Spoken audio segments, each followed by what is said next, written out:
Do you know Michelle Bachmann and her crazy theories about deep Muslim penetration into the White House? Yeah, I know, right?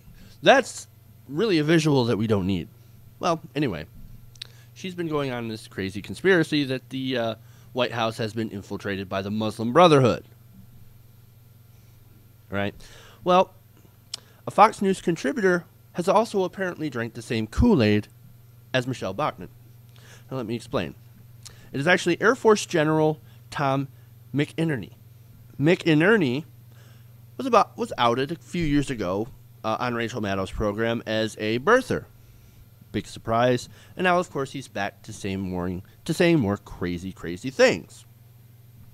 Now, he was recently on an appearance on WAML. That's some AM right-wing talk radio to talk about Robert Gates' new book. Now, in the course of that discussion, he warned that, quote, "We've got Muslim Brotherhood in the U.S. government today. I haven't got their names exactly, but there's a list of them." Oh, there's always a list. At least 10 or 50 of them in the U.S. government. They always have a list. Well, who are these people? Well, he doesn't know, because there is no such list. Because if he knew, don't you think he would say something? If we were really infiltrated by the Muslim Brotherhood, don't you think somebody would say something? Especially when you have all of these experts, so-called experts. They're like, yeah, I know. I've got a list. There's a list. There's names. Well, don't keep us in the dark, man. If there's an actual infiltration, we would like to know about it. But, of course, there is no actual infiltration, and he's just a nut. And you know who else had lists? Joe McCarthy. Remember the communists? Oh, there's so many communists. And then Alan West with the same rhetoric. Oh, the communists. I know about 80 or 90 Democrats in the Senate or in the House. That's 80 or 90 Democrats in the House that are communists, card carrying, as if they have a card. Seriously. But look, man, this is what they do. They throw a bunch of random shit against a wall and see what sticks.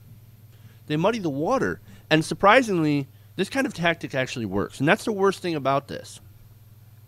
See, people like McInerney, Bachmann, and Alan West, they are basically spreading information about, oh my God, the president's foreign. Right? No, he showed his birth certificate. He's not foreign. But it works. 17% of Americans still think President Obama is a Muslim. What? 17%. Among conservatives, it's even higher, which is really kind of amazing to me. 30% say that he's a Muslim. Among the most conservative voters, that actually jumps to 34%. Over a quarter of conservatives believe that our president is foreign-born. And not just foreign-born, but he's a Muslim. With zero proof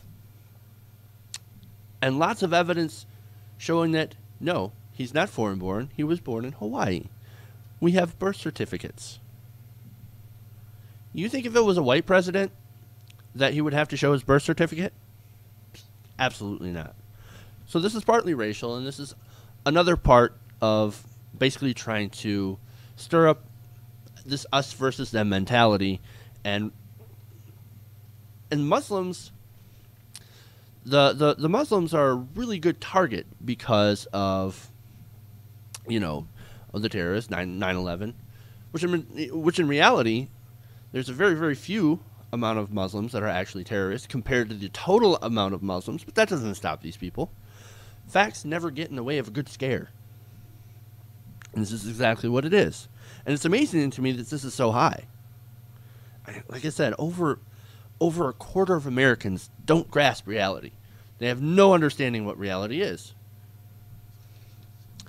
And of course, there are so many valid complaints about President Obama. There's so many to choose from. You don't have to make shit up. Guys, it's okay. You don't have to make things up. You've got the NSA. You've got Guantanamo.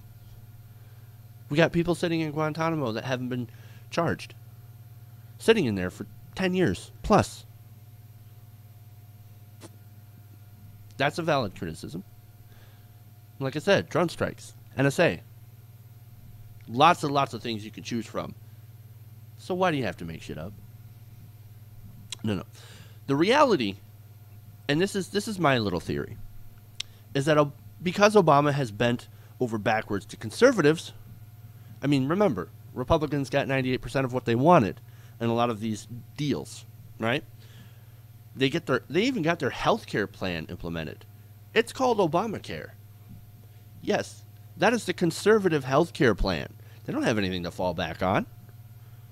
Yeah, free market solutions, my ass, right? 94% of the Bush tax cuts have been extended forever.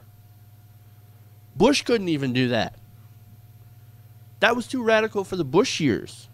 President Obama got it done. The deficit? Well, the deficit's down. Corporate taxes are the lowest they've ever been, and gun rights have actually been expanded. You can carry in state parks now.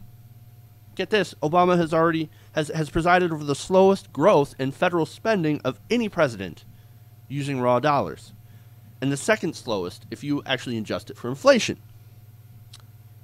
So, of all these factors, looking at President Obama, you got to realize that conservatives don't really have anything to go back on. They don't have anything to go after Obama on. So now they have to make things up. Crazy things like this. I mean, President Obama talks a good game, but what has he done policy-wise? He's been very, very conservative on a lot of issues. And look, the truth is, Barack Obama is actually the best Republican president we've had in a long time. Let's let that one sink in.